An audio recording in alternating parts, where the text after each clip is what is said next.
napakapalad na nabisita ng ating kaibigan, isang taong mapagkakatiwalaan, isang taong maaasahan.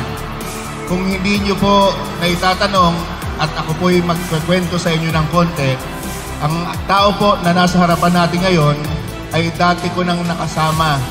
Siya po ay laman ng telebisyon, radyo at mga newspapers sa mga trabahong ginagawa niya, lalong-lalo na po sa pagtulong sa mga lokal na pamahalaan para po mas magampanan ang trabaho ng mga opisyales na nakakasakop sa mga bayan-bayan, syudad, probinsya ng ating Republika ng Pilipinas. Ang ating pong bisita, ang ating pong kaibigan, ang isang taong maaasahan, ang isang taong mapagkakatiwalaan. Bilang mayor po ng syudad ng San Carlos, hindi po ako magdadalawang isip na i-endorso sa inyo ang taong ito. Kaya hindi ko na po pahahabain ang aking pagsasalita. Maraming salamat.